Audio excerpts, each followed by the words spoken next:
Greetings and welcome back to my channel, Love the Truth. Thank you for coming back. I appreciate all the likes, I appreciate all the subscribes. I appreciate your energy 100%. My last video was about a narcissistic ex-lover. That was part 1. This is now part 2. The last video that I did of that was pertaining to signs that I was getting in Jamaica when I was with this particular man. And those signs were the 3 kittens dying, the mirror cracking when I was cleaning it,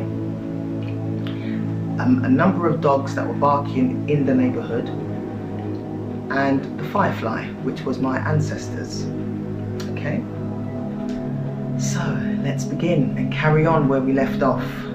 Now, the next sign that I was seeing, was a goat which came down from where the house was situated. The goat came down sort of like a little part of the countryside where it's quite hilly, and it just came down right down to the house, and a lot of the rubble started falling down at the front of my yard. The front of the yard, it's not my yard anymore. And for me that was a major sign. This goat was so stubborn. It was so stubborn. It was staring at me. I was trying to get it to go away. It had a lead on it. It had a bit of rope around its neck, and I don't know, somebody's goat that just got loose, I suppose. And this goat was just staring at me, and it wouldn't move. So in the end, I did a video and sent it to my ex at the time and let him know that there's a goat here that needs to be sent back to its owner. So anyway, that was another sign. I looked up what the spiritual meaning of a goat, a brown goat particularly, meant.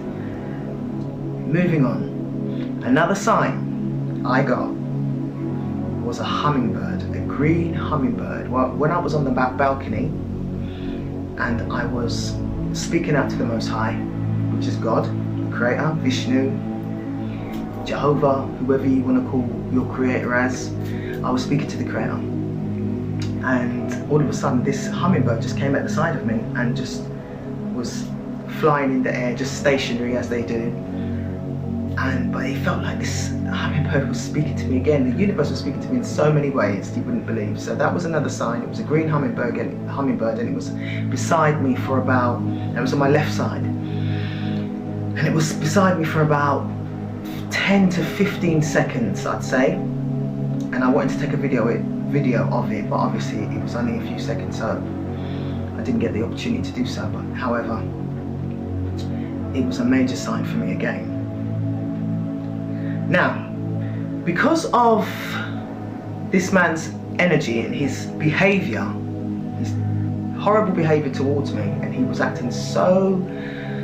was leaving me isolated, and he was not giving me any kind of attention. He was basically ignoring me, and like he wants me to ask him what's wrong, why are you ignoring me, and all of this nonsense. And I don't do none of that. I don't do none of it. All right, I just leave you to be who you are. Because he was acting this way, I decided to do a 7-day fast, and that means no food, no drink for 7 days. It was dry fast for 7 days. And during that 7 days, I was reading my Bible, and I was asking Spirit to give me some sort of insight as to why things are happening to me while I am here in Jamaica. Let me just revert back to when I was on my way to Jamaica. I had a vision that my house, my holiday home, was going to get taken, and my son managed to go down there and have a look at Lee Valley campsite in Chingford to see if my holiday home had been touched, because I believed in my spirit. That's what my spirit was telling me, and it was so. And on the plane going to Jamaica, I had this vision, and obviously when I got to Jamaica, I contacted my son, and he confirmed that my house has been taken. So during that fast, I was feeling very somber, very emotional, but very optimistic at the same time, because I felt that I was going to be leaving this man at some stage. It was going to happen. I just didn't know when, and I didn't know how. After I had my 7-day fast,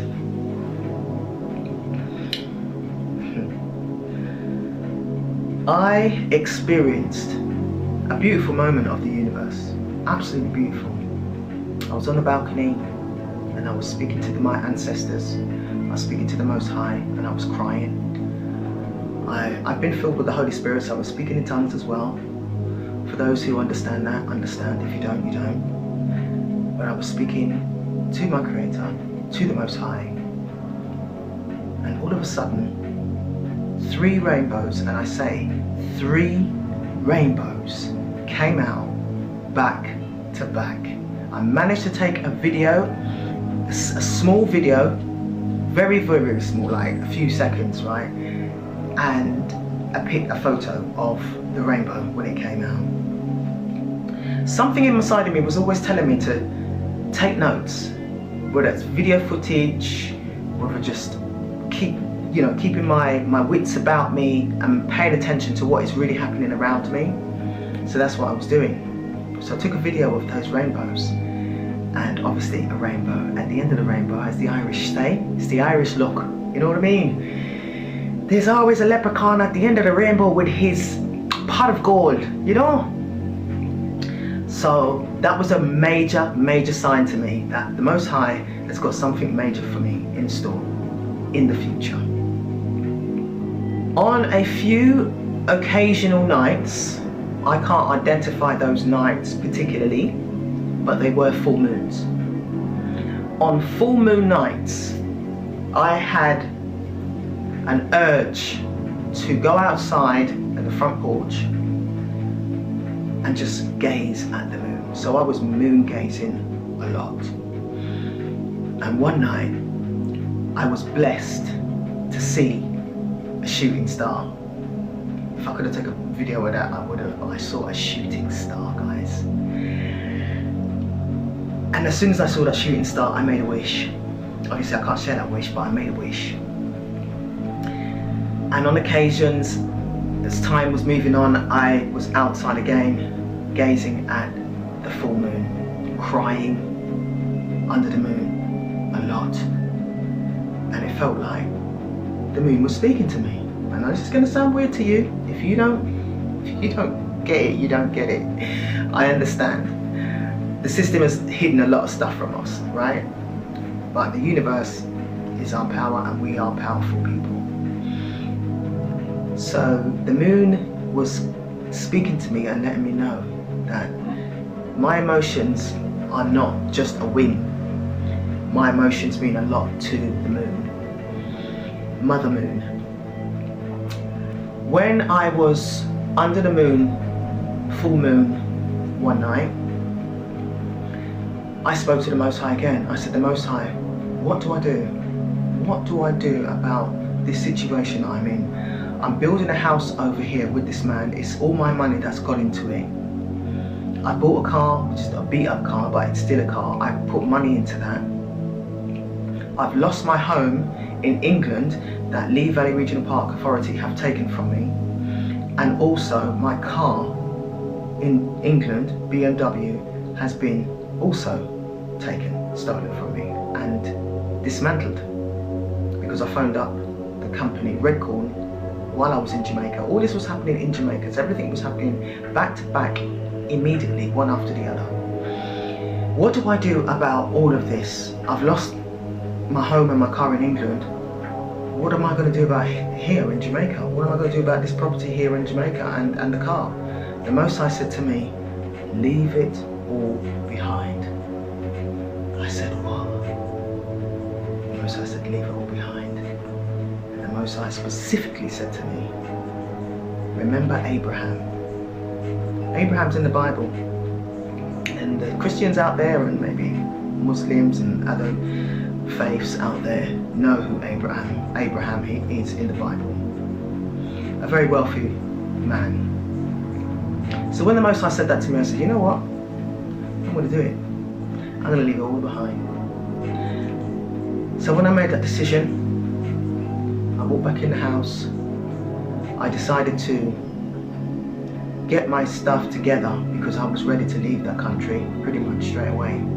However, because this man and his energy became quite aggressive over the time that I was there for 3 months, I thought to myself, I'm going to have to tread very carefully around this man before I leave this country. When I was seeing the signs of the full moon and so forth, this was in April 2022. I was there from January 29th, 2022 until May 6th, 2022. So I think it was in March, March and April, things started to go wrong for me. I was losing stuff, everything was just going tits up. And the full moon phases I was receiving, I think, in April.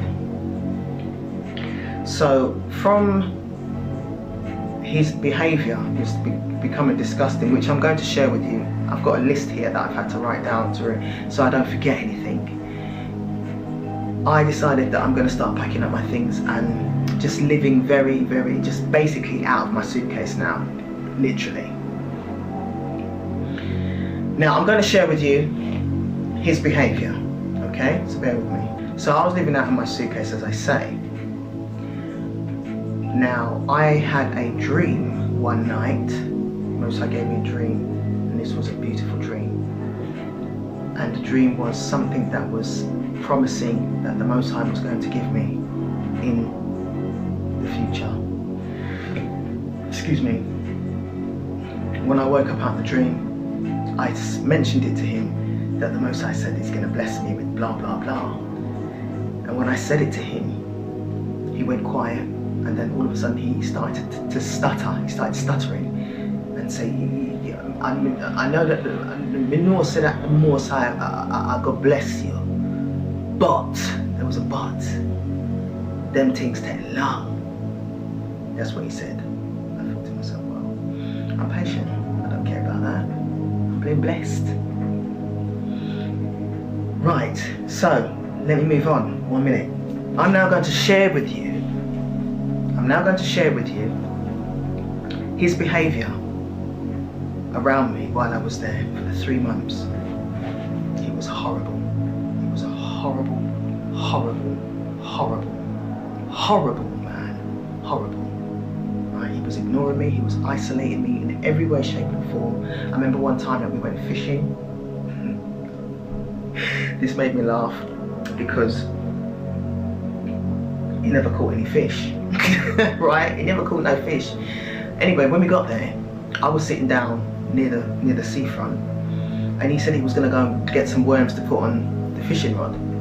So he went around the corner, and I sat there, and I sat there, and I sat there, and I sat there. He was there for about 10 minutes, maybe even 15. He was taking so long. I'm thinking to myself, why is he taking so long? What's going on? So I got up, looked around there, said, what's going on? What's going on? Why are you taking so long? And it's like he wasn't even doing anything. It's like he was just deliberately leaving me on my own. So isolating me, just ignoring me, just pretending as if I'm not even there, right? So I thought to myself, all right. At that point, that's when I got a WhatsApp message from England telling me about my car being taken by Redcorn. And I told him that when he come to sit down to start fishing, and his response was nothing. Zero. No emotion, no compassion, no nothing. So I thought, okay, something's going on here. Something's going on. He's not responding. I'm going to move on to the next one. We went to a little shop that a woman was selling, fruits and vegetables and so forth, and I wanted some key limes.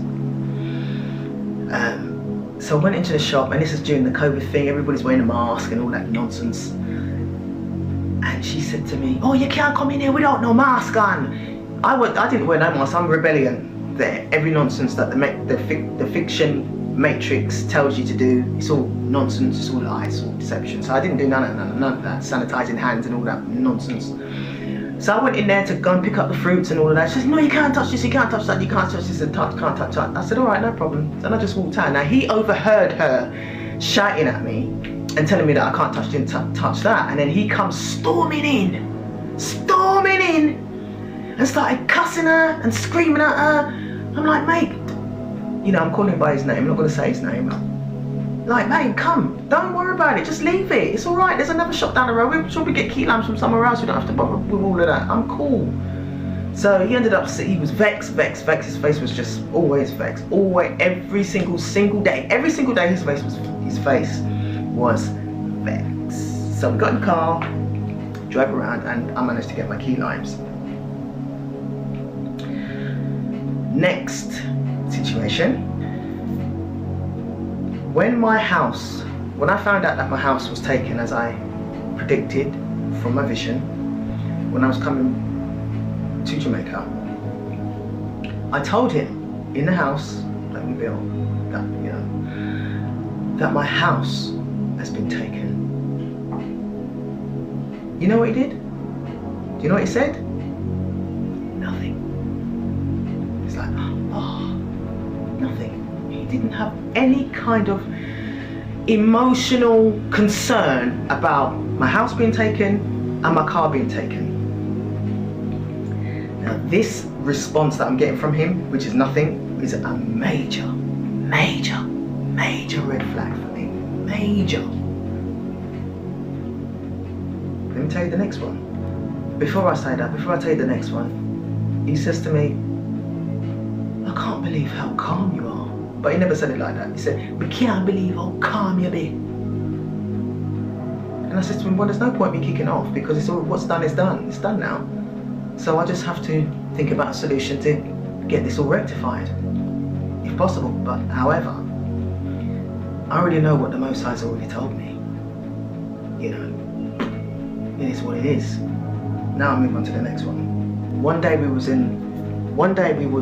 shopping. I was doing the regular shopping, and his attitude was just so immature. It's unbelievable. He was pushing the trolley. Normally I'm pushing the trolley. To be honest, I prefer to just go shopping on my own because he was a case and a half. He was like a child, immature. But this particular time he was rude. He was rude, feisty to me, you know, and he pushed the trolley and he was like way behind me. 1 second, please. Sorry about that. It's my little pup. He wants to have a little bark now and again. So we was in the store, and he was pushing the trolley, and he was way behind me. And I was, you know, obviously picking up stuff to put in the trolley, and I'm saying to him, why don't you keep up with me? So I can put the items in the trolley. And he was just acting all childish and had this little bit of a cocky energy. I'm thinking, where's this cocky energy coming from? What's he cocky about? Right? And then he says to me, buy that rice over there for me. Buy that rice there. And the way he was saying it to me, and I said to him, something inside me said, no, I ain't buying shit for you. I ain't buying nothing. I'm buying for me. That pissed him off. Anyway, done the shopping, put all the shopping in the bag. He's vexed as per usual. Now I'm going to move on to the next situation. One day we got in the car. Now I told him about this tyre, right, the spare tyre. I told him weeks and weeks before, buy a spare tyre, the spare tyre to put back in the boot of the car in case something happens. You need your spare tyre. Lo and behold, guess what happened? He was driving down the road, and the tyre blew out. Let me tell you something, yeah. This man he went ballistic. He got his hands on the steering wheel and he's like, he went mad. And I looked at him and I thought to myself, oh my God, I can't be around this man no more. Now he's put me off him every moment of every part of this holiday. Even before that, because there were certain things about him that I was getting a bit, he was irritating me. and he was irritating me with certain things like the speaker. He wouldn't speak loud enough on the speakerphone when I was in England, and it was pissing me off, and it's like he was doing it deliberately just to piss me off. Like he wanted to rattle my cage. He liked to see me up in arms and upset. Like that's what he's used to. I think he's just used to them kind of sort of energies and those kind of women around him, to just always be in some sort of chaos energy and contentious energy and argumentative energy, you know. But anyway, the tyre blew out and he went ballistic, and he started hitting that steering wheel like, I don't fucking believe this, I don't believe this. And he was banging it so hard. Now at that point, it scared me, right? So he got out the car, he was checking the tyre. So I says, and we come back in the car, and he's there going on his phone now. And I says to him, first thing I said to him, so are you going to put the spare tyre on? He said, I haven't fixed it. And I said, see, why don't you listen to me? If you had the spare tyre now, you could put it on, we can go where we're going. He's upset, he's vexed, he's vexed, he's vexed, he's vexed, he's vexed, he's vexed. He's ringing somebody now to ask them for money. And in my mind now, I'm thinking to myself, I can't see you getting no money from nobody unless it's family, right? Because of the way his energy and the way he's speaking is not respectful. He rang somebody and he asked, and the way he asked for the money, I just think to myself, you ain't getting it. You ain't getting it, mate. And then boom, put the phone down, he can't get the money. So next thing he thought of was, what was it? He wanted to, that's it. He decided to go to the shop. There's a tyre shop not far from where we was, thank the Most High, because I think that was also a strategy by the Most High. He didn't want us to go too far, so we couldn't get no help really, because it's in the country, right? So he's ready to, he took the tyre off, the wheel off, and ready to wheel it down. He turned around and says to me, so you're gonna come with me? You sound like a baby. You need me to hold your hand, innit?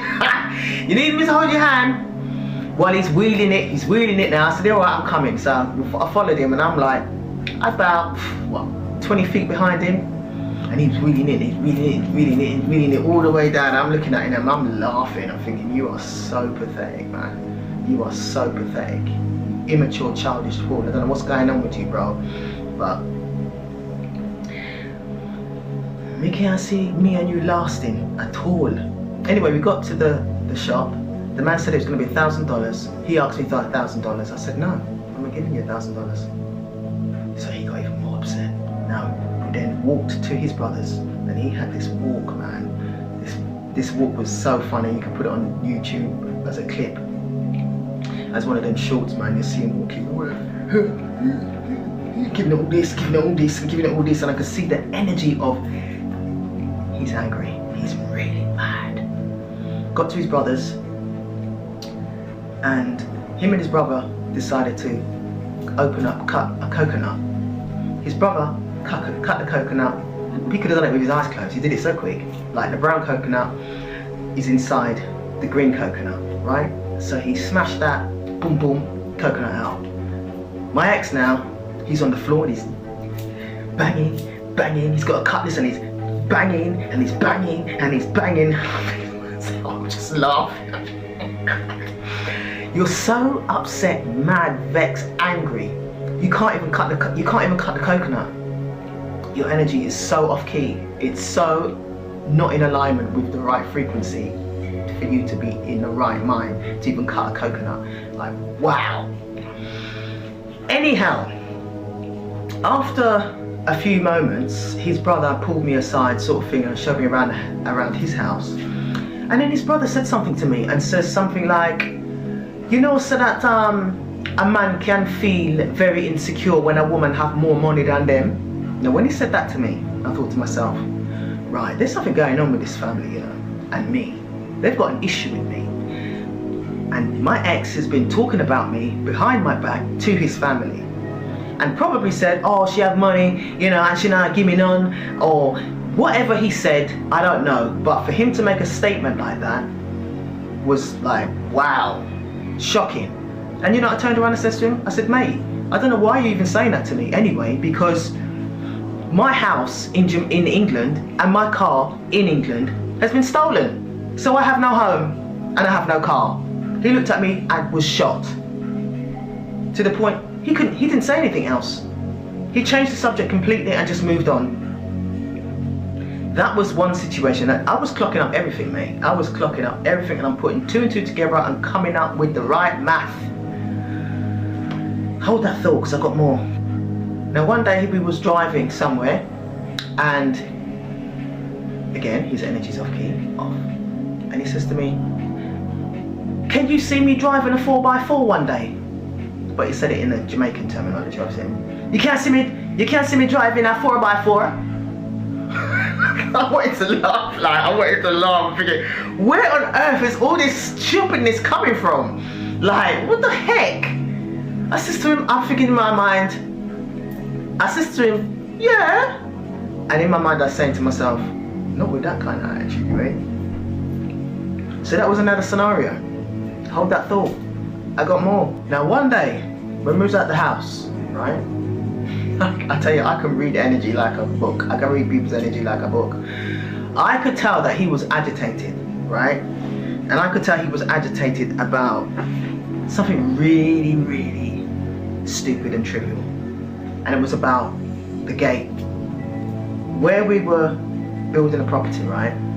His sister lives below us and we're at the top. But there's only one gate, and that's the only access we have to get to our house. So on that gate, there was a chain.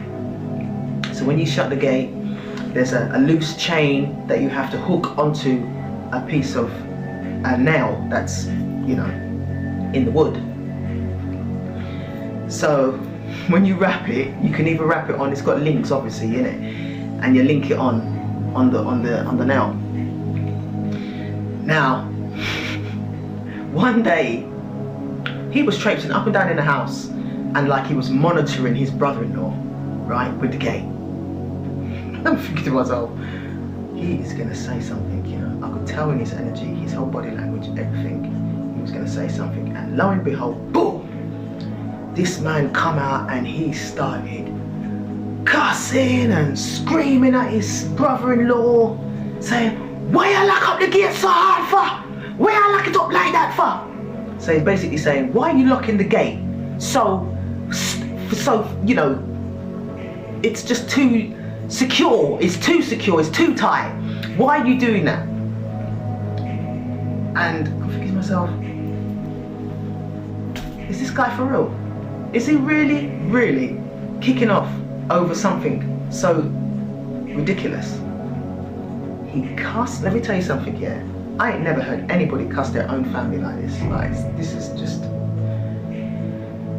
was too much for me. It was too much. Right, with all that I was going through, and then him carried on the way he was carrying on, boy, he cussed out his brother-in-law, and his sister came out and decided to cuss him out. And one thing that made me laugh is when she says to him, where I carry on suffer? You need to come off of your high horse. When she said high horse, I'm thinking to myself, yeah, that cocky energy that you've got, where is that coming from? He's full of it, just full of it. But he cussed his sister so much. The amount of profanity that was coming out of his mouth was absolutely revolting. It was absolutely revolting. I just thought to myself, well, if you can cuss your sister like that and talk to her in that manner, I ain't shit to you. I ain't shit to you, bro. Alright, and I was discussing it. When he came in, I said to him, you know what, you should never have done that. And he's like, yeah, I know. And just flopped it off and carried on as if nothing happened. Boy, I just thought, man, this man is dangerous. This man is dangerous. I got more for you. Hold on. One night I noticed he was sitting down, because he was always keeping away from me. He didn't want to sit near me. I didn't sleep in the same bed as him. I slept on the sofa because I was done with him, basically. My energy, my physical self was there, but my spirit was not there. It was somewhere else. It was in the universe with the Creator, with the Most High. But my physical self was there. So I was treading very carefully not to upset him in any way or cause any sort of argument with him because he looked like he ready to go and unalive somebody, and I weren't gonna be the one. You understand? So I noticed that he was reading the tablet, which is something I gave him. I gave him a tablet, right? And when he went into the toilet, I decided to go and look and see what he was reading. You know what he's reading? He's reading some, I think it was Japanese or Chinese cartoon. But this cartoon was all about demons. It was all about devil work. And I think to myself, why the hell is this man reading? What are these energies like this? I mean, what the hell is he reading this for? When you should be reading the book that I bought him. I bought him a book which was about you being a sovereign and being, you know, knowing who you are and getting grounded with yourself and stuff, you know, the truth about certain things. He weren't reading that book, but he was reading that. So I thought, okay, that was another sign. Full of negative energy, full of it. Another night, no, this was the same night. One night he says to me, like he was trying to cause an argument with me, and he come out with a comment of, so what, is my dick not big enough for you? I'm dealing with an immature child here. This man is not ready for that relationship. He's not ready. He's showing his true colours. It's all coming out now. And I says to him, if your dick was not big enough for me, do you think I'd be with you? And I don't think he was expecting that answer. I think he was probably expecting, well, you like that, what, come here, make me love you up and all them things there. But I wasn't doing that because like you're immature, you're a child to me now. I don't even look at you as an adult man. You're a pygmy. You understand? Another night, his cousin took me out with him to a bar. And we were sitting outside. His cousin was here. My ex was there, and we were outside sitting on the chairs at night. And his cousin tapped my shoulder, and then I looked at him and he pointed up. And when I looked up, the full moon was above my head. I tapped his shoulder, told him to look up. He looked up, didn't say anything, just stayed stale-faced as per usual, moody. These are all signs from the universe that something is wrong. Something is seriously wrong. And as I go forward with my story and we get nearer to the end of my story, you're going to understand everything that I've said to you, why I was getting all these signs. It will all make sense. So you're going to have to bear with me, you're going to have to put up with me and my videos for as long as you possibly can until I get to the end of my story, because this is not something that happens to people every day. Okay? Hold that thought.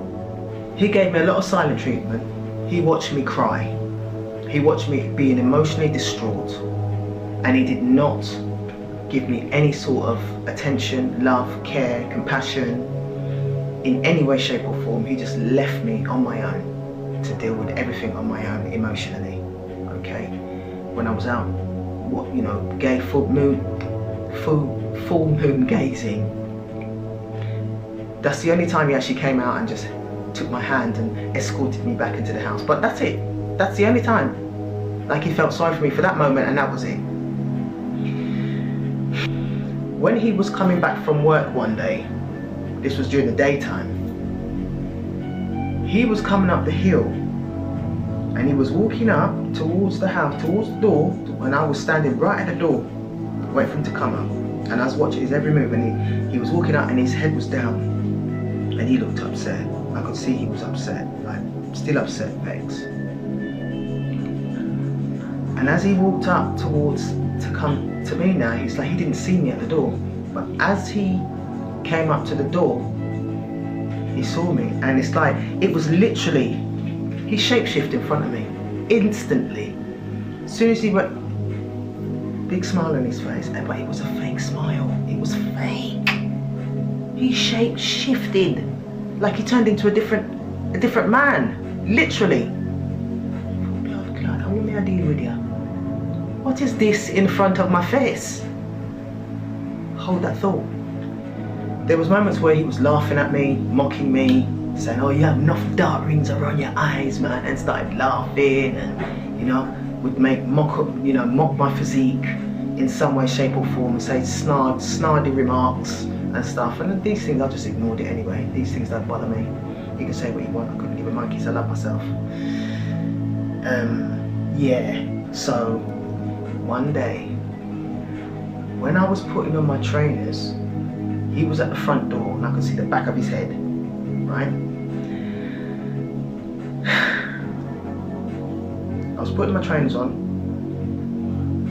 and when I looked at the back of his head, there was this dark shade, this darkness on the back of his head. And I looked again, and you know what I saw? As I said, I've told people in my other video that I'm psychic, I'm a seer, I can see things, I can hear things from the Most High, I can hear and I can see. You know what I saw? I saw a demon. And that demon was smiling in my face. It had a smirk on his face, like it was like, gotcha, that sort of energy. But I saw a demon on the back of his head. Now when I saw that, I turned my head and I continued tying my trainers, my shoelaces up. And something told me to look again, and I looked again, and it was still there on the back of his head. And I thought, oh my God, this man sold his soul. This man had sold his soul to the devil.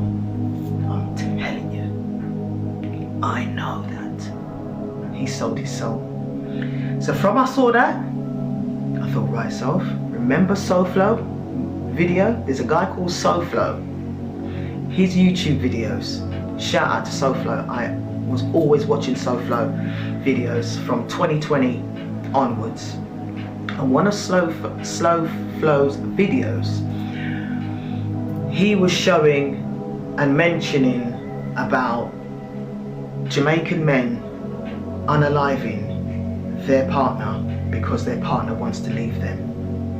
So that was in the back of my mind and also in the forefront of my mind, and I'm thinking, you know what, yeah, I'm making sure I'm leaving this country in one piece. So I made sure that I kept the peace with this brother. Not say too much, keep my distance. No sexing is going on.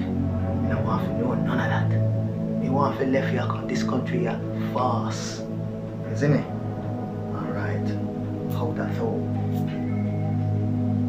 One night, no, it wasn't night, it was daytime. I was plaiting my hair with the crap mirror. And for some reason, he was standing there watching me. I was standing up doing it, and he just stood there and he was just watching me plait my hair and just watching and watching. And I'm looking at him and I'm saying to him, what are you looking at? What are you watching me for? And he never said nothing, he walked away. For me, that was something that stood out for me. Well, I remember. There's a reason why I remember certain things, isn't it? Then there was a night, it might have even been that same night, I don't remember. However, he decided to create an argument with me and him. Right? He was getting all bent out of shape over nonsense. It's just making up stuff and trying to bring me into an argument with him. And I wasn't having it. In fact, I was even laughing at him under my breath and under my energy. I'm laughing at him, thinking, you're pathetic. You're absolutely pathetic. Right? If only you knew what I was thinking, mate. I'm sure you would you would shift your energy or your disposition in some way, shape or form if you knew what I was thinking. But I kept it cool, innit? I kept everything cool, and he was sitting down on the sofa, and something made me say this to him, right? Whatever woman it is, because I can't prove that he was seeing someone. And for me to break up with someone, I have to prove that he was cheating on me, right? But I already know that there's another woman on the scene. I know that. I'm not stupid, all right? Whatever woman that you're with or seeing or whatever, I know what's going to happen, and I told him what's going to happen. That she's going to use you for your money. She's going to use you, bruv. And if it's the next woman, she's going to emotionally destroy you. She's going to give you hell. Now he might have got both energies, he might have got both of that, I don't know, but I told him that, and he just kind of ignored it. But I know he heard, something made me say it. He wanted to create an argument. He never said that, oh, I'm not cheating or anything like that. He never said nothing like that. He never said a word, he just kept quiet. And because of his silence, it made him look even more guilty. Do you understand? Right? Because he's not saying anything, he's just keeping quiet. So I said to him, listen, do you know what, yeah? I'm gonna pack my stuff and I'm gonna, if I had a plane right now, at night, I'd be getting on that plane right now, I'd be going back to England. And I was packing up my stuff, and as I'm packing up my stuff, he's trying to stop me from packing up my stuff. So he's trying to create,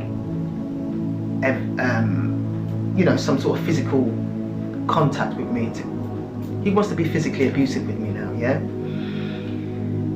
So I'm shouting, listen, leave me alone, don't touch me, don't touch my stuff. I'm packing my stuff and getting myself prepared to move on. I maybe even go into a hotel or something like that and just come out of here. It's not, do you know what he turned around and said to me? What, you're gonna leave here now and embarrass me in front of everybody? And I think to myself, oh, so that's what you're worried about. You're worried about your status. You see? So that means you don't have no care for me whatsoever. You're concerned about what everybody else is thinking about you, about me leaving you here. That's your status. That's all you care about. That's your status. That's all you care about. So I thought, all right, cool. I said, you know what? I'm gonna pack my stuff. I'm gonna put them aside, prepared, and I'm gonna go and sleep at your sister's downstairs. And as I'm walking out the door, he slammed the door. It hit my elbow. Didn't bleed or anything, but it hit it enough. You know when you get the funny bone hit? Yeah, it was that. But it was, you know, it's still a little bit painful. And he slammed the door, like telling me to come out. Okay, so I went downstairs in front of his, I went to his sister's and I cried. His sister didn't console me. His sister didn't say anything to her brother that he must fix up and look sharp and behave himself and don't disrespect me. And I didn't expect it either anyway, because of the way she cussed him out and the way he cussed her out. So there's no such thing as compassion or empathy in their family life, from what I could see and what I've experienced. However, her daughter was very, very consoling to me. In fact, she said some words of wisdom, to be honest with you, and says that her uncle, which is her uncle, my ex, she says it seems like, and she said it like this, she said, it seems like Uncle, just say call Uncle Ben.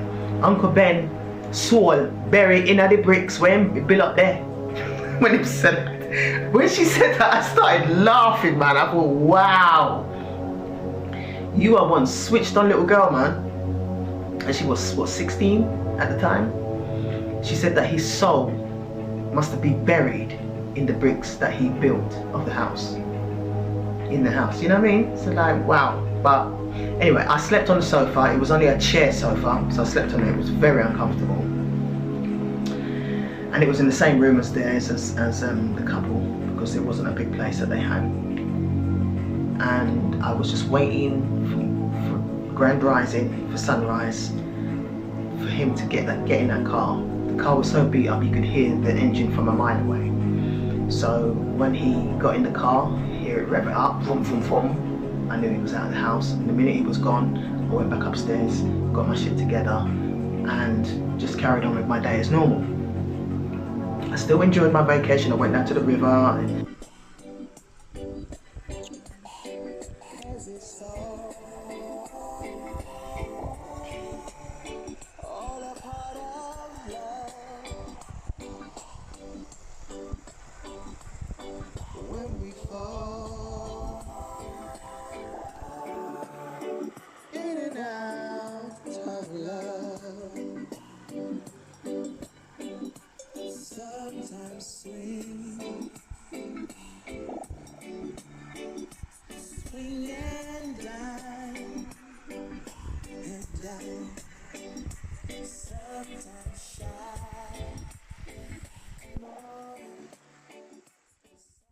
I loved myself, looked after my feet, and, you know, and enjoyed Jamaica as much as I possibly could, and appreciated the country for what it, you know, I'm on vacation, I'm enjoying it regardless of his shit.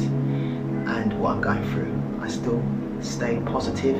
I still trusted in my Creator and believed in all the signs that I was getting from the universe about this man. Hold that thought, please. Now there was one day, this one. So there's stray dogs everywhere in Jamaica, right? And a dog shit in front of our yard. He hated that. I picked up the poo, no problem. It's alright, it's just a dog, that's what dogs do, they poo. You know what I mean? You know what he did?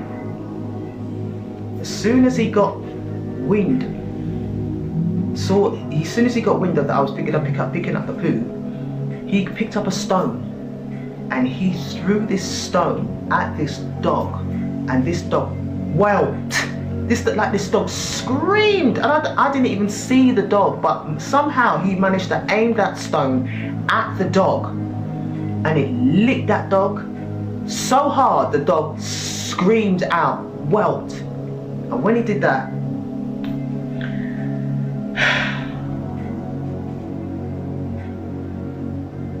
I said, no. That was it for me, mate.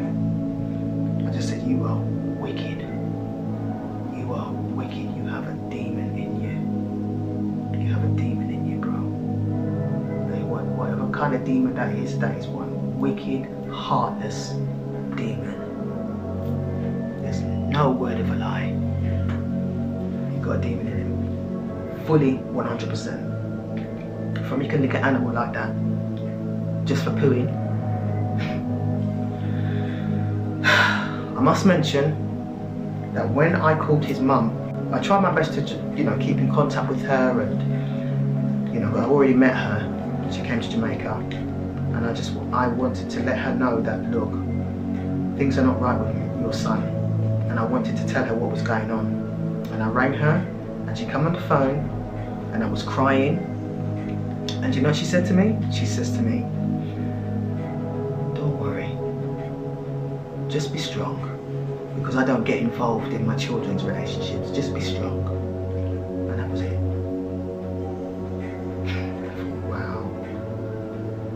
Wow, this is incredible. This is why your son is like this. He's got childhood traumas, he's got mother wounds, and he's got father wounds, and he has not dealt with them at all. He hasn't. So she basically pushed me aside. Didn't want to know. Didn't want to know anything that he was doing to me, how he was treating me, how he was speaking to me, or anything. She didn't want to know. So I was on my own, literally on my own in that country, with no one to turn to. No one to turn to when I come back to England to help me with my case, with my house gone, my car gone. I had nothing. I was stripped, financially broke. I had nothing. This man was milking out my money anyway. And you know what I mean? So now, holiday done, right? Going to the airport. He drove me to the airport in Jamaica for me to come back to England. As we're driving back as we're getting into the airport,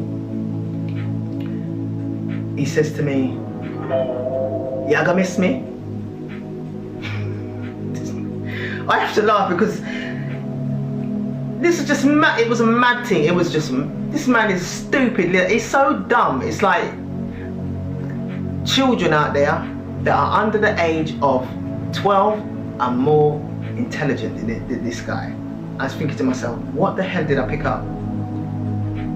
This man that I met in the beginning was the complete opposite. He tried to come across like he was the perfect guy. And now I'm dealing with some childish, immature fool that hasn't got a clue about what's really going on when it comes to me and my brain, who I am, how I am, and how I perform. And once I've made a decision, it's final. There's no ifs and ups and buts and none of that nonsense going on. It's done. It's over. You understand? So he says to me, "You gonna miss me?" I said to him, "No." And he started laughing. So I just basically told him straight, "You're a user and you're insecure. Because he was quite possessive as well. He didn't like men around me. He didn't like men looking at me. He didn't even want me to have any male friends. I only had one male friend that I would always talk to, which is not a friend anymore. And he was always jealous of him. I wanted to talk to him. Anytime I mentioned his name when I was in England and I say, yeah, my friend, you know, my mate he's coming over to check me out and blah, blah, blah. I know I'm open, innit? I just tell what it is. It's nothing going on. It's real. This is it. I'm real. I'm not hiding nothing. He would get vexed, upset. So I said, you're insecure and you are a user. You're using me, basically. You see? And he started laughing. Then, me a user? And start laughing. I said, all right. Carry on. So when we got out the car now, I had 2 suitcases. Did he help me with any? No. I was pulling both of them. I said, well, you're not even going to help me with a suitcase? Saying just take the suitcase, like say, all right, cha. And he took the suitcase and escorted me into the airport. And then we said our goodbyes. I didn't kiss him, he didn't kiss me. I was just gone. I said, Father, just get me back to England in one piece by the grace of the Most High, please. And thank you. While I was on the plane back to England, I got a vision. And I got a vision of him and my mother communicating and talking about me and plotting against me behind my back. Oh yeah. I'm thinking to myself, why am I getting that vision? It makes sense because when my mum kicked me out of the house in England, this is when I sold my property in 2018, right? And my mum offered for me to stay at her house. It's in my other videos. And within a month, she can't take my energy anymore. She kicked me out. And when I hugged her to say goodbye, she was as ice cold. She was as cold as ice. And I could tell that this woman has got no love in her heart for me at all. I could feel it. And the fact that you're kicking me out and I didn't ask to be here, So things were starting to make sense to me. But I had the vision of her and him communicating and plotting behind me, behind my back. So when I got that vision and I come back to England, I ended up staying at my son's house. I was there for a good few months. Now, when I got to my son's house, normally my ex would message me every single day religiously, every single day, every night, every morning, every night, no problem. When I landed, I let him know that I've landed and I'm safe. It's like, any answer he gave me was 1 word or 2 word max. Okay, good. So now, I waited like 2 weeks to see if he was gonna call me. No calls, no messages, no nothing. All of a sudden now he's silent, not a word. So I'm thinking to myself, okay, you're playing games. I don't play games. I don't play games with anybody. That's one thing people need to know about me. I don't play games. But if you want to play a game, you're playing with the wrong one. I'll tell you that now. Something in my heart was telling me to phone him. And I phoned him on the day of the Sabbath, Saturday. Spirit told me to do that because he would say, I said to him, I always keep the Sabbath on a Saturday and give the Most High thanks, appreciation for the day. Yeah, but that's what I do, right? And give thanks to the Most High for what I have. That means no smoking. I would even fast that day and so forth. And he hated it when I did it. He hated it, right? He didn't like it. I could tell. So, but he would claim that he's been doing it. So I thought, you know what? Let me ring him. So I rang him. Boom. The idiot picked up the phone, right? And I saw him with his hard hat on, a white hard hat, a high-vis jacket, and a building behind him, working on a building. And I thought, Father, thank you. So I know that he was never keeping the Sabbath. And you know, I said, hold on, so you're working on a Saturday? He says, you know what he said to me? He says, you know, somebody did pray to the Most High that he wouldn't make you know, so that me I work. You pray to God that he would hide the fact that you're not keeping the Sabbath, which is the day of this is God's day. Really? Really? Really, really, really? Did you really think that was going to happen? Huh? So anyway, I said to him, carry on with your work, man, later. After about a week, I think, no response from him. I've got no interaction. He's not communicating with me at all, right? He's cut me off completely. He's not communicating. I rang him again, and this time I rang him while I was in my son's house, and my son was with me, and he was behind my shoulder here. And all of a sudden now, he's happy. He's happy, he's laughing, he's joking, he's got a big smile on his face, nothing's wrong, all is good. So I said, oh, so you're happy? You're happy I'm gone? All right, cool, great, brilliant. Something you don't see coming, bro. Something that you don't see coming. So my son was behind me, and my son was like, you know, well, go on, and blah blah, communicating and acting as if everything is fine, because I can play that same game too. All right, fine, everything's great, everything's honky-dory, right? And he's like, so how's the case going and blah blah blah with your house and blah blah blah. I said, yeah, man, I'm winning. That's positive energy. I'm winning, bruv. And he's probably laughing, thinking, you are not, we're not. He's probably thinking that, right? Anyway, my son then kissed me on my forehead, right here. Said, oh man, I love my mum, man, she's gonna be alright. And he kisses me on my head. You know what he done? I was watching him while my son was kissing me on my head. He turned his head like that. He doesn't want to see that. He does not want to see my son kiss me. And I'm thinking to myself, you're jealous of the relationship that I have with my son, because you never had that relationship with your mum. Because I'm adding everything up and I'm seeing the trauma that's behind him. He's not, but he thinks I don't pick up on these things. He thinks I don't know. Anyway, that conversation was done. A week after that, this was the final call that I made, right? The final call. And I was walking in the countryside, and I said to him, how you doing, babe? How's everything? He's like, sitting in the back of the car, my car, yeah? Jamaican car. He was like, this is what you're calling me for? This is what you're calling me for? Thinking, excuse me? Who are you talking to? You can't be talking to me. And he's there cussing off a little child. There's a child in the background. I'm thinking to myself, something was telling me that he's got other children. He had a daughter, right? 1 second. He's got a daughter, and that's all I know. But there's something telling me that he's got more than one child. Because the way he was talking to this child, it was like it was his own. And he's telling the child, go, move on, move. Come and dip on the phone. And he's talking to the child like that. And I'm thinking, I wonder if that's your child. A little young'un. I think his daughter was what, 14 at the time, or 15?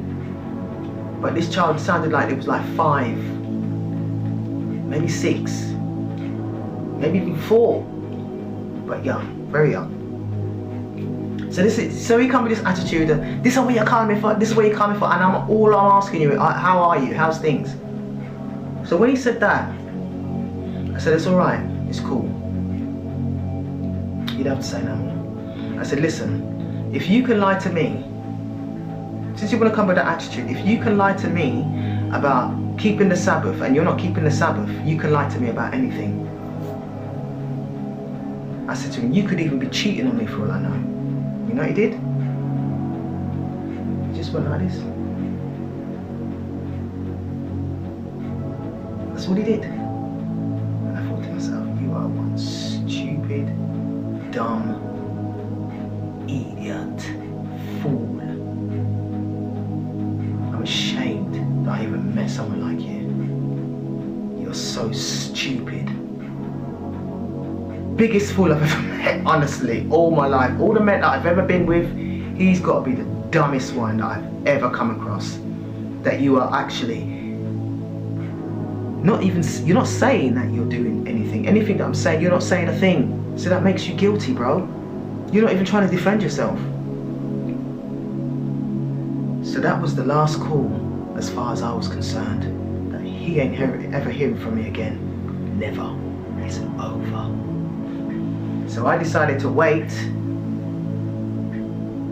It was a month in, it was June.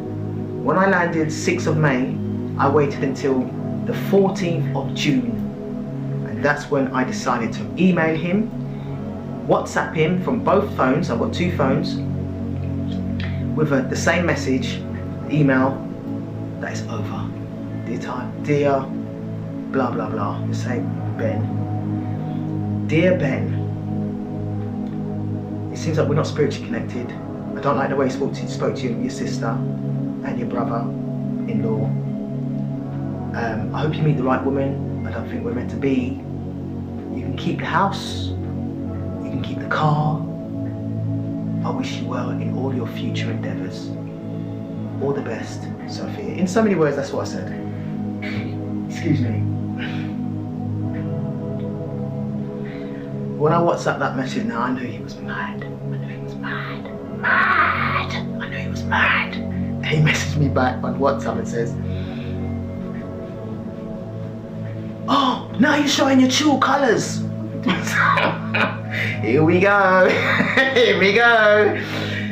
A few words were exchanged, and I do have I took screenshots of what his response was, and he wasn't happy at all. He was trying to he was projecting again, trying to blame me, and all that nonsense, as they do. That's what narcissists do, but I didn't know they were called narcissists at the time, so let me just, carry on. So the last words I said to him was basically, God sees all things. And his response was, same. And that was it, done, finish. No more communication. I sent the email, I sent the WhatsApp. I was shitting it. I couldn't even get my words out on paper, like on the computer. I couldn't even get my words out in a proper sentence. I was so distraught within myself, emotionally, mentally, physically drained in every way, shape and form, that I couldn't even put my words together properly. But I was shaking, full of anxiety, sending this to him, because I don't just end relationships like that unless I know that they're cheating. That's the only reason. That's the main reason why I would end a relationship, is once I find out that you're cheating. But the Most High was making it very clear to me that, listen, you don't need no reason. You don't need to have that reason to leave somebody. He's mistreating you, he's abusing you, mentally abusing you, spiritually. And that's another thing that I put in there. I said that I'm not putting up with your mental abuse no more, because it was mental abuse, right? Not to mention emotionally as well, right? So left it as done. Now, do you know what he did? Immediately after he put same, you know what he did? He put up a photo of another woman on his DP, display picture, on his WhatsApp. I just shook my head and thought, you really are dumb. And you know what I did? I blocked him immediately, because I ain't about to play no stupid little immature, insecure, narcissistic games for you to feel that I'm going to fight for you over another woman by you putting up a bit, oh, who's that woman on your WhatsApp? Who's that? Who's this? Who's that? Nah, I'm not doing none of that, mate. I'm grown. I'm a grown-ass woman, bruv. I'm not insecure. I haven't got a low self-esteem. Yeah? I love myself, bruv. Kippar. I hope it all works out for you. And I genuinely mean that, because I want somebody to be with them. I want someone to be with someone that loves them, that they're happy with, and I don't want to be the one that's making you miserable. So, if I saw, and I'm easy to detach from any relationship, because no man can hold my heart unless he's got to be close to the Most High. He has to be almost perfect for me, pretty much. And I'm not saying I'm nothing special like that. I'm just saying, like, everybody has to have someone that's right for them. Do you know what I mean? They got to be right for you. Perfect. In your eyes, they're perfect. In my eyes, he's perfect. Well, you know what I'm saying? So I just want him to be with the right woman that is the right energy for him, that's on the right vibration as him. He is not on my vibration, and he's certainly not on the same frequency as me. So it ain't going nowhere, bro. And I wasn't about to play those silly little childish games with you and fight for you, because you're not worth fighting for. That's what you need to understand. That's what you need to get. You're not worth fighting for. You're childish, you're immature, you've got issues. You sold your soul, man. I mean, come on. So once that was done, it was over. As far as I'm concerned, it finished. I don't want nothing more to do with him. All my stuff, okay, I remember saying in my WhatsApp, all my stuff that's left there, because I had clothes there. I had clothes in my ashram, which is in England, right? That's all my winter clothes, if you like, England clothes, right? So all my clothes was in that ashram, which I have no access to no more because that's gone.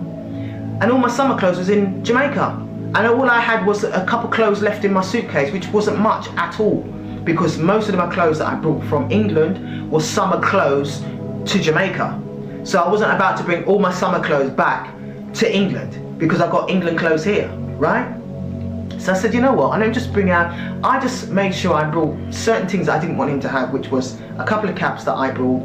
I wanted them back, 2 Nike caps, a hard drive and stuff, just little things like that that I just didn't want him having. I'm having it, right, because it's mine anyway, right?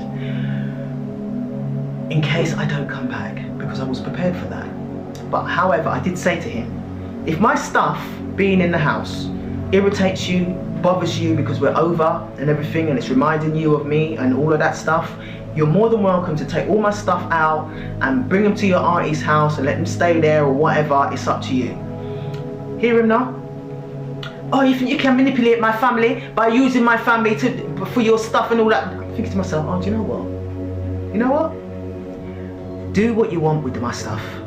You can sell them, make yourself a little piece because you don't seem to be getting anywhere with your panel beating, you're spraying cars. Or better still, burn the lot of it. I don't care. Do what you want. I ain't got time for this nonsense and your childish behaviour. I don't care. Get rid of him. And I left it. I remember saying that part. So, relationship was done. As far as I'm concerned, it was finished, alright? Hold that thought. So I'll come back, as I said, I'm in England now, and I had some time to really do some deep reflection on myself. My inner self, I was extremely emotional. My son lives in the countryside, so I was amongst nature at its finest. It was summertime then, obviously, spring, summer. And I was out with my little pet, my little dog, and we'd go for walks, and sometimes I'd go walks on my own. I was smoking weed a lot. I was absolutely addicted to weed. Like, it was just crazy, and I couldn't understand what was going on with me, because I'm someone that's very disciplined. I'm health conscious, you know, and I was a mess, an absolute mess ever since I met this guy. So while I was having those reflection moments, I was out walking and I would cry and I would cry. I've been crying so much for the past how many years now, mate? And purging all of that negative energy off of me and really looking at myself and saying, Soph, something's got to change. Something's not, the decisions that you're making is just not right. You need to come out your ego, you need to come out, you need to change. I just thought to myself, I need to change, mate. And in all honesty, I had a spiritual awakening, I had an ego death, and I had a dark night of the soul. And that's where all the emotions and tears and thinking back on my past and what I was experiencing while I was in Jamaica, seeing all the signs from before I went to Jamaica, when I went to Jamaica, coming back, and I managed to think about certain things that certain people were saying to me, right? When it comes to witchcraft. When I used to go to the hairdressers in England, there's a hairdresser that I used to always, I've been with her for like 20 years, and she would say to me that the people next door that owned a club, they would come to her front door and they would put something at her door so that she didn't get any sales, she didn't have any customers coming in, and stop her from making money. And she would tell me these things, right? So I used to think to myself, is that stuff really real? You know? she would always sweep outside her front, and she said they would put their rubbish, being rubbish, near hers and in her quarters. So that came up in my head. Why, I don't know. At the time I didn't know, but I was thinking about it. And then I remember an old friend, which is no longer my friend anymore, he said the same thing. He mentioned to me about witchcraft, that somebody's been trying to, unalive him, right? And he had red rum written on his front door. Somebody was trying to off him, right? And he had mentioned witchcraft. I'm thinking, what the hell is going on with all this witchcraft shit, right? But anyway, when I was at my son's, on YouTube, on my feed, videos of narcissists started to come up on my feed. As soon as I read the title, it's like, this sounds like what I've just come out of. I was dealing with something like this. So I clicked on it, and this Caucasian man from America, he started talking, and he was saying everything that this man was. And I think to myself, so this is a narcissist. This is what they're called. Like, they had a title. They had their own name. And he was saying, this is what they do. They're going to start, they've got flying monkeys, they start hoovering, they manipulate, they project, and all of this. I'm thinking, oh my God. This was all signs from the universe confirming to me that what I've just left was a narcissist, and I should have left him. And I was just watching more and more and more different videos from this guy and many other people about what a narcissist truly is. And they're basically demons, yeah? They're demons. They've got demons in them, and they are low vibrational, and they are there to harvest your energy in any way, shape or form. Whether that's for financial gain, for popularity, clout chasing, whatever you want, you name it, that's what they want you for, right? So I just thought to myself, okay, now it's all starting to make sense, because he was very, very flashy. Excuse me. Always looking good, always want to look good, smell good, and all them thing there. He was very materialistic, and I think, I'm not like that. I could care less. I could walk out naked if I wanted. If I could, I would walk out naked on the street. I don't care about material stuff, like giving monkeys. But he was like that, and I was thinking, wow, this is incredible. So I was watching lots of videos of that, and there was other things that the Most High was showing me about the universe and about manifestation and stuff like that. So I started to seek knowledge more about my life and spirituality and the universe, the planets, frequency, vibration, energy, all of these things I was tapping into, because I'm sensitive to energies, right? So I was getting knowledge, feeding myself more knowledge prior to feeding myself X amount of knowledge before all of this started, when in 2020, when, that so-called virus hit, right? I was getting enough knowledge from then, and I was studying like a trooper. Now, when it comes to the spiritual awakening and the ego death and the dark night of the soul, all of a sudden, the nature was I was just tapping into nature. Like, nature was actually speaking to me. Not many people are going to understand this, but nature was speaking to me. The first creature that was speaking to me was a caterpillar, and it was a green one. So I started to research what the spiritual meanings are of these creatures. It was a caterpillar, then it was the butterflies, and it was 3 white butterflies that were flying around me at the time when I was in the country walking at my son's. And all of a sudden I just burst into tears. I just felt like these are my ancestors speaking to me again and telling me, look, you're on a journey here, and you are on a serious spiritual journey because you have done something major. But I didn't know what it was. So it was caterpillars, then it was butterflies. Then I came across, what was the next creature? It was lots of butterflies I was coming across, actually, all different colours. And I was tapped in to get knowledge, spiritual meanings of all of this. Then it was beetles. And then one day I was laying down on the grass and on my back and looking up to the sky. I saw a cloud that looked like the shape of a rabbit and a dog. And straight away I thought of the Chinese zodiac. I don't know why, but I did. That's relevant. Chinese zodiac. My birthday is under the zodiac, Chinese zodiac, as a rabbit, right? So, and when I saw that cloud, there was a bird, a particular bird, which I didn't know the name of. I know the name of it now because I've been seeing them throughout my journey. constantly. And it's the red kite bird. And when I studied what the spiritual meaning of the red kite bird is, man, I was blown away. So, and this bird, while I was laying down, it was going round and round, right above me, right, literally like here, round and round and round and round. And then there was a part of me that was feeling ancient. There was an ancient energy within myself that I could feel, that I was tapping in from ancient times. Like I know I've been on the planet many times before, because I've had deja vus throughout my life. So I already knew I'd been on the planet before, but this particular bird was something to do with nativity.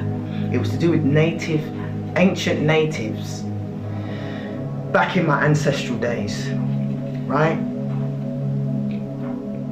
So, and I just, because the bird was going around in a particular, it was going around in a particular circuit, it was going anti-clockwise, and I was thinking, that's going the opposite way, it's not going clockwise, so that means something. So everything was, there was a meaning behind everything that I was experiencing. So every single bird, every single insect, from a beetle to a flower, the sunflower was significant to me. I even took a picture of it. I took pictures of everything. I studied everything pertaining to my spiritual awakening, my dark night of the soul, and my ego death. I was humbled to the ground. Humbled to the ground, because I had a bit of an ego, but it was a quiet ego, you know.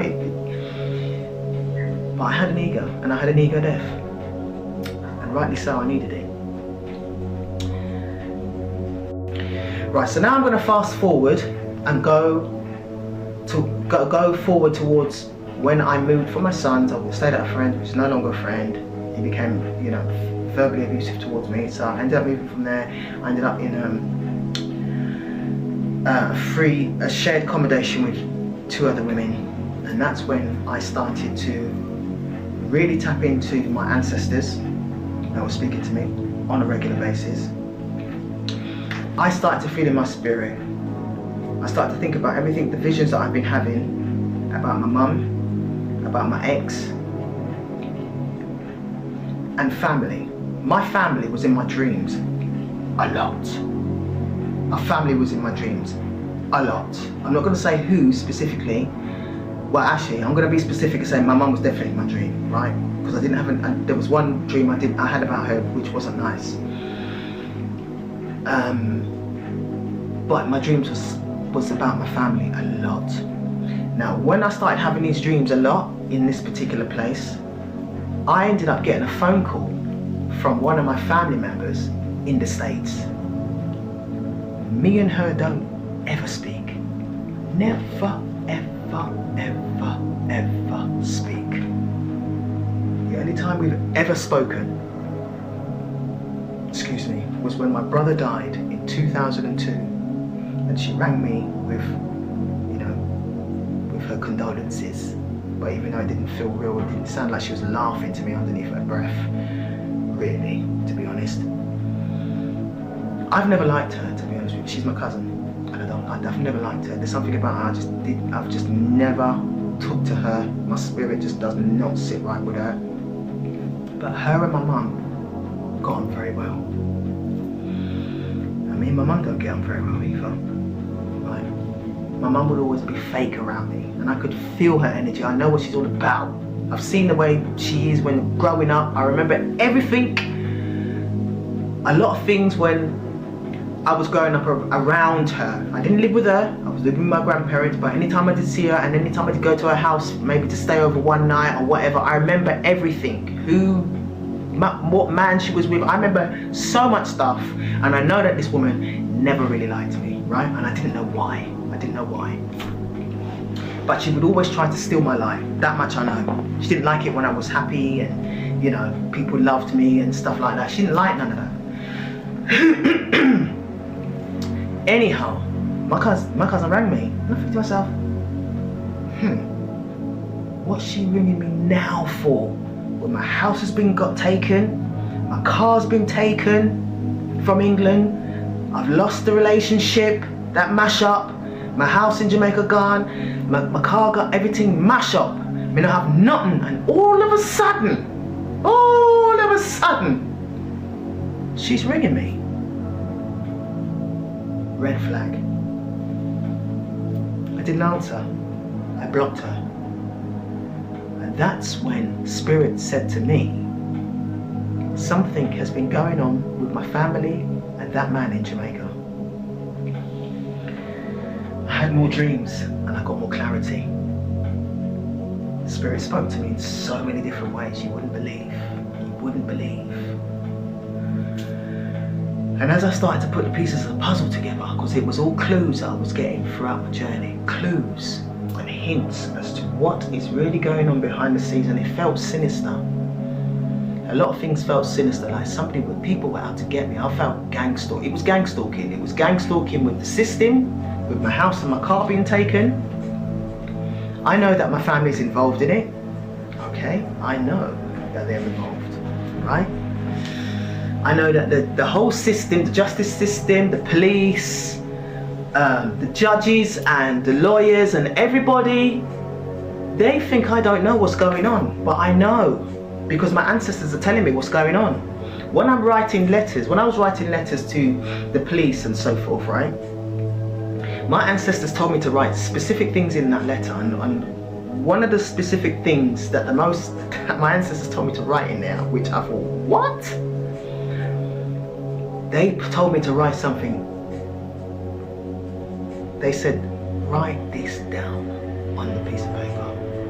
You're an earth angel.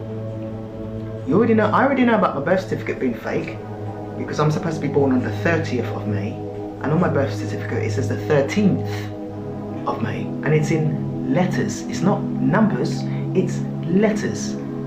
That alone makes it fraudulent anyway, just for that reason. But there's many reasons why it's fraudulent, which I've explained in, and I can still explain in my other videos, right? I can explain that, no problem. I got proof of everything, yeah? When it comes to my birth certificate. And when I wrote to them about my birth certificate being fraudulent, why I know it's fraudulent, asked them questions as what does this birth certificate mean, and so forth. But my ancestors told me to write something about an inheritance, my inheritance, that's been hidden from me since the day I was born. And my ancestors said that to write it, because I'm gonna be honest with you, I was full of anxiety still. I was trying to heal, from all the trauma that I've gone through, homelessness and everything, moving from pillar to post, not having nothing, no money, no nothing. And I'm writing this, and I'm sending this off to the police, the justice system, because they want to send me a summons to court and all that nonsense, and I ain't done nothing wrong. So when they told me to write that, I thought, you know what, I'm gonna write it, because it's my birthright. I have a birthright anyway, to live my life as sovereign, period. So this is just an added bonus that I've got a trust fund, inheritance, or something that's going on behind the scenes that I don't know about, that I've never known about, but I know now. Right? And I can feel it because I've always felt in my spirit that I'm meant to be living better than this. Nobody should be living poor. You know what I mean? Nobody. But I felt in my spirit all these years of my life that, no man, this life ain't for me. I'm a giver. So when I'm wealthy, I know I'm going to be giving. That's how the universe works, man. You give and then you receive from the universe, period, right? You don't give and then take, or give and steal, Anyhow, I wrote that down and I sent it off to them. And I didn't get any response from the police or anything, because obviously they know I've cracked the code. I've cracked the codes in the matrix code, all the codes that they use, all the numbers that they use, which is in the negative. I cracked all the codes because I studied that a long time ago. Years ago I studied that, right? All the Freemasonry signs and symbols and all that, that was nothing for me. It was a no-brainer. But anyway, when my cousin rang me, I blocked her, as I said. And the Most High made it clear to me that my mother is behind all of this, right? So, what started to happen while I was living in this place, I started to experience flies in the house, in my room, not anywhere else, not the kitchen, not the bathroom, not the other two girls' rooms, only my room. And there will be several flies in my room. Every single day practically there was always flies. Now I always kept my window open, but so did everybody else, and I always kept the bathroom window open, the kitchen window open, because I was in there a lot of the time on my own, because Rose would work as one of the tenants, and the other girl, she was working now and again, she was at her partner's house a lot of the time, so I was in the house on my own a lot of the time. But I would notice these flies only in my room all the time.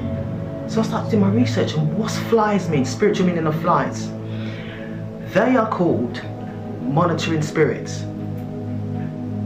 Then I started to experience cockroaches. Now when I saw cockroaches, I woke up one morning and I see cockroaches crawling around in the place. I'm thinking, what the hell's going on here? I looked everywhere else in the house, I don't see none. I saw one in the bathroom, which is right next to my room, literally right next to my room, that was one. And when I was sitting on the toilet, and I see one crawling, I'm thinking, oh my God, this place is infested with roaches. Then after about a week or two, I'd say to the other girls, like, while you're here, keep your eyes out to see if you see any roaches, if there's any roaches in your room. Is there any roaches in your room right now? And they're like, no, nothing's in here. Nothing's in their room. No roaches whatsoever. No flies, no roaches, no nothing. They're only coming to my room. Just mine. And every day I woke up, there was roaches. I was looking for them, they were there. I remember lifting up my printer cover. Somebody told me to lift it up, and I lifted it up. I saw 3 roaches like this, together, like that, like they were communicating, like they were talking to each other. And as soon as I lifted it up, they scattered. And I thought, my God, what is this? So I researched, what is the spiritual meaning of cockroaches? Again, monitoring spirits.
This is deep.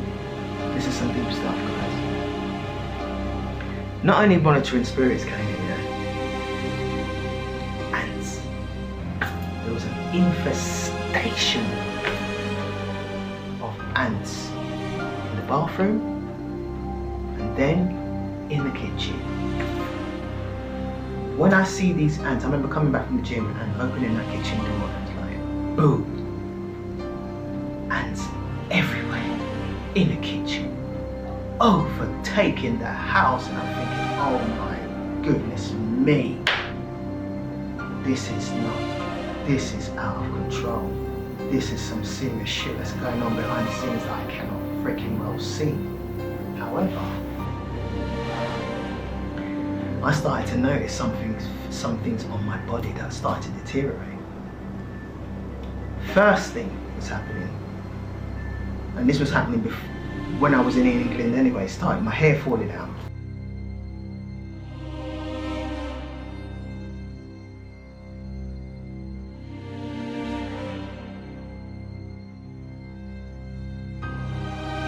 My eyesight fading, right?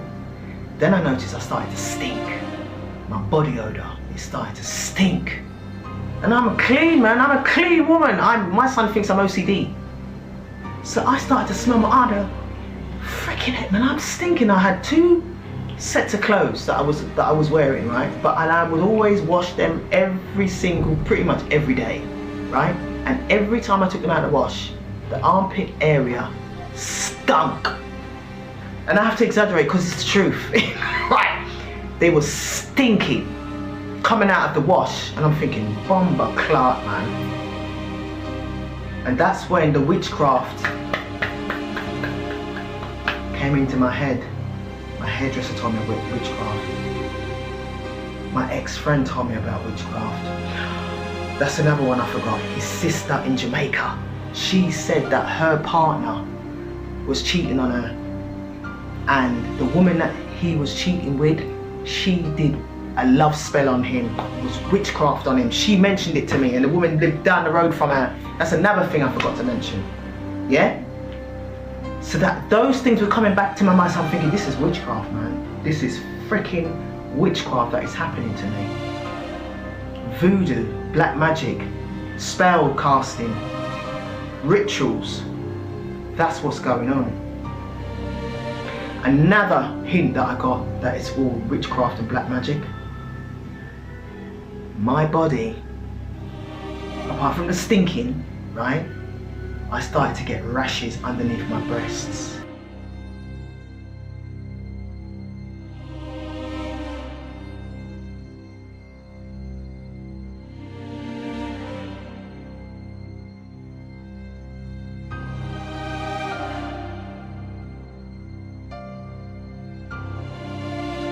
Full of rashes, man. I was scratching, I was itching. When I'm training, I'm sweating and I'm itching and I'm itching. I'm thinking, why is this happening? I started to get it on my legs, on my thighs, literally on my thighs, right? And I'm thinking, what's happening? Why is this happening to my skin? I looked it up, spiritual meaning of it. Somebody's sending you negative energy. Somebody's sending me negative energy. They're trying to take me out. These people are trying to unalive me. They're trying to destroy me in some way, shape or form. They're trying to destroy me. They're sending me these negative energies, and then the spirit let me know that because I left him, he's doing it. Him and his woman. Spirit let me know. And you know how spirit let me know that it's him and the woman? Let me quickly tell you before I tell you that.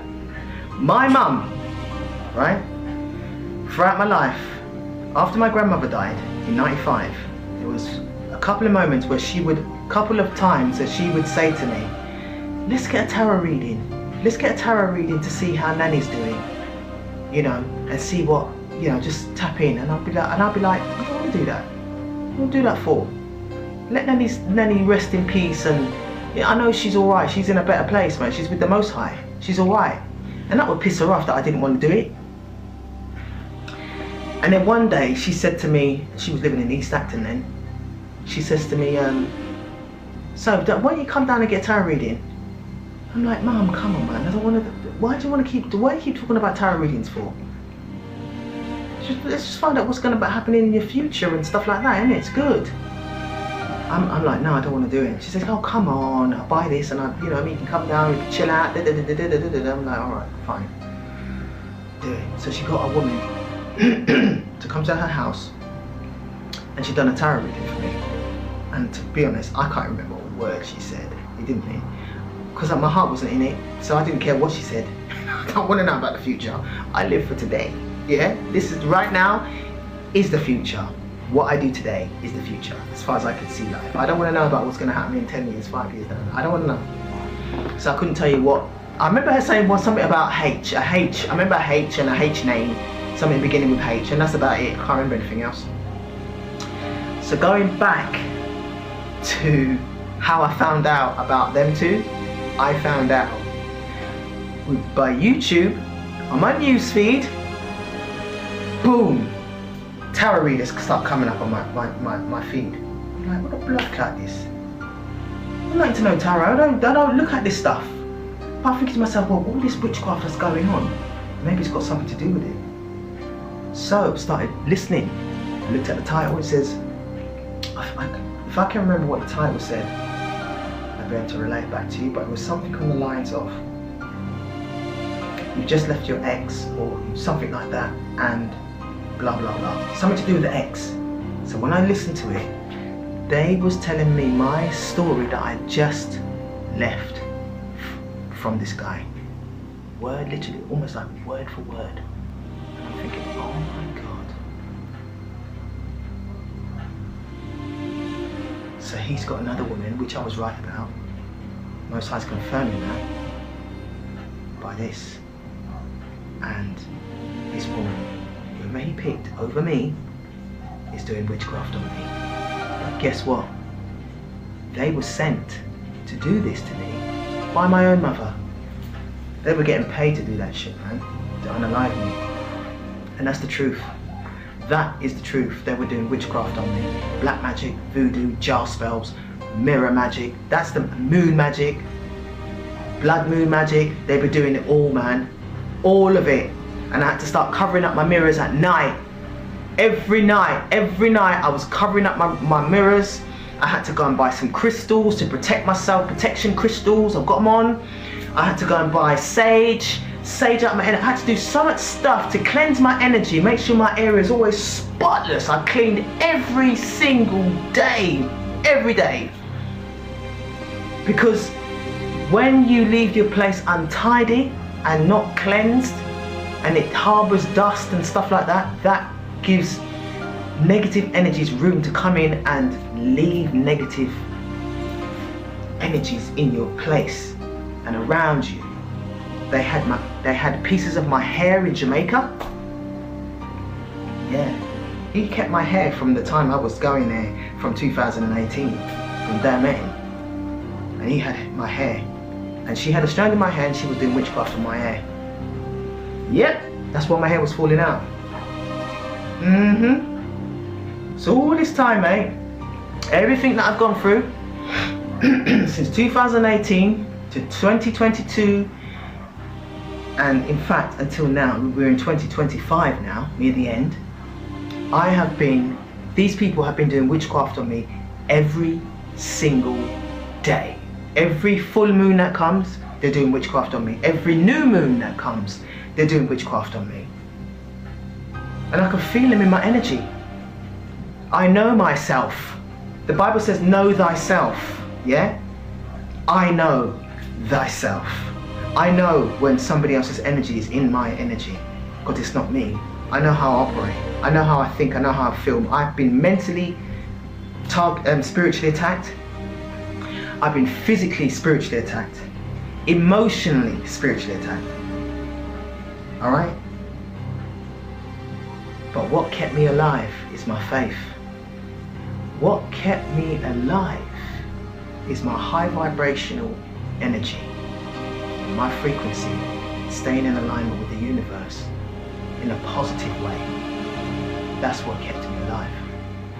Because I know that these people are trying to destroy me. I didn't know why, because I've done nothing wrong. I've just showed them nothing but love.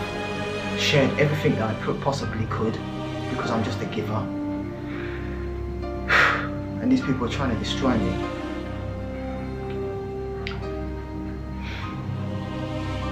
So, yeah, that's the truth, guys. I can elaborate. I'm going to elaborate more on my journey, because there's so much I can share with you, and I'm going to share with you.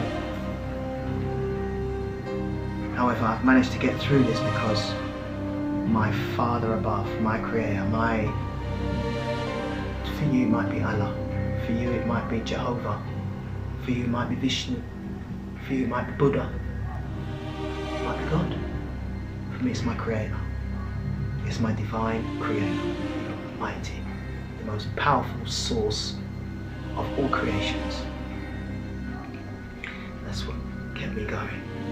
I kept my faith, because I know that the dreams that the Most High gave me, the signs and the symbols from the universe, kept me steadfast in my faith.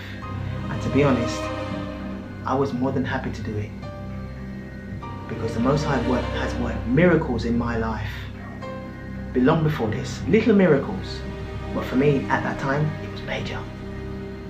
So there was no way I was gonna not walk by faith. I was just ready to just let it all go and really take time to know me, to fix myself, to be honest with myself, to heal from all the backstabbers, the gang stalking. All of this was all set up from my family. My family's got connections with the justice system because of the inheritance and because of who I am as a chosen one, as an earth angel. I am here on a mission to help humanity. That's why I'm here. I'm not here for anything else. And I've always believed that in my soul anyway, because I don't like the fact that people are suffering on this planet. This system, this matrix, is full of shit. And believe me, the knowledge that I have, I'm not saying that I don't know everything. I've learned throughout this whole journey. I'm here to learn like everyone else, but let me tell you something. When I want to know something, I'm going to know. Because I'm going to ask out loud to the universe, to the Most High. I want to know this. And eventually, I will get my answer. Just as I have throughout this journey. About this matrix, because I've been asking about this matrix system from the day I got my driver's license. Right? And you have to pay to put your car on a piece of concrete. What kind of stupidness is that? That all them things didn't make sense to me. It didn't make sense. So I've questioned absolutely everything in my life. Everything. I question everything. I'm not somebody that you can just sit down and teach me something and I'm not going to ask you nothing. I'm going to ask you. Yeah? I don't care if it sounds stupid or not. It's a question that I want answered and I want an answer. And if you give me a stupid answer, I know that you're lying to me. And if you give me stupid answers again, I'm just going to go seek the knowledge myself because you're telling me garbage, isn't it? So, these people, this whole thing, my car getting taken while I'm in Jamaica, my house getting taken while I'm in Jamaica, they were waiting for me to leave the country so that they could do this, right? They wanted me to be all up in my emotions, all distraught in anxiety, somber, sad, depressed, mentally unstable. They wanted me to be all of this low vibrational south node nonsense. Yeah, they wanted me to be low to the point I go into a mental institute. That's what they wanted. And because that didn't happen, and I started to raise my vibration and stay positive, they wanted to off me. And they tried their damnedest to do that in so many ways, mate. But I've overcome. And guess what? I will always overcome any adversity. Because I will always put the storm out and I will always be the calmer. Because they're going to get what's coming to them, mate. The Most High's let me know that already from a long time. That their time is coming. And if they're watching my video, just know that you never had me, man. You never, ever had me. Because nobody takes the time out to get to know who I am. They just judge me, they overlook me, and people underestimate me. Because I'm quiet, I look innocent. I look like I wouldn't harm a fly, and I wouldn't. But guess what? I'm a born warrior. I'm built for war. Spiritual war. That's the war I'm created for. Spiritual war. That's easy. I slay demons in my sleep, and I do it without pay. It's a pleasure to slay demons in my sleep and slay any other demons that's touching anybody else that needs slaying.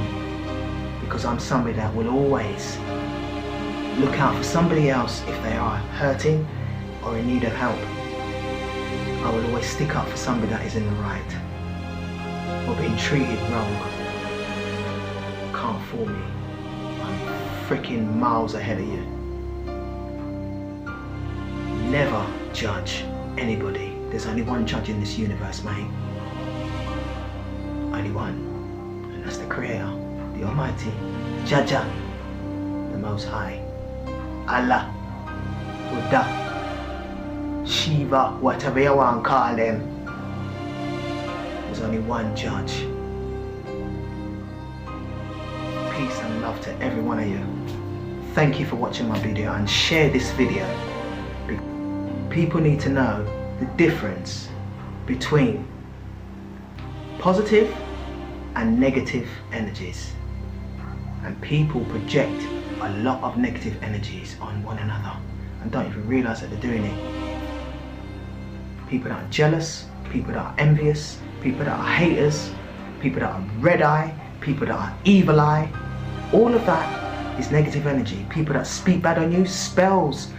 Words are spells. So if you speak positive things into somebody's life, positive things are going to happen. If you speak negative things into somebody's life, negative things are going to happen. It's common sense and it's common knowledge. But as they say, common sense is not common anymore. You understand? It's really that simple. So when people are gunning you down, red-eyeing you, chatting your name behind your back and all of this, guess what? They're casting spells on their self, because if you're positive and you trust in the Creator, nothing's going to happen to you. No harm will come to you. It will backfire on them. But if you are low vibrational just like them, trust me, you're gone. You're goner. And on that note, I'm going to love you and leave you all for now.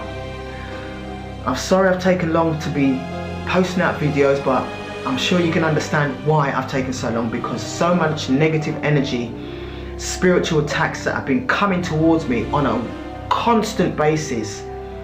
It lowered my confidence. It created anxiety inside of me.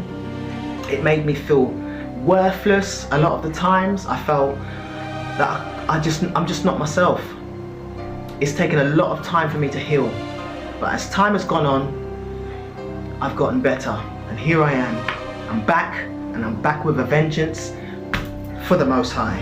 Just know that I love every one of you lot, man. Every one of you lot, and I want you guys to just know all of this stuff that I've learned, because I'm on a teaching spree now. I want to teach people what's really happening in this universe that the system has hidden from you. Apart from the fact that we're living in the matrix and a simulation, that's nothing compared to the spirituality of the universe and the powers that you hold inside of you, because you are the power. And that's what you don't realize, and that's what they're actually afraid of. But anyway, love you and peace.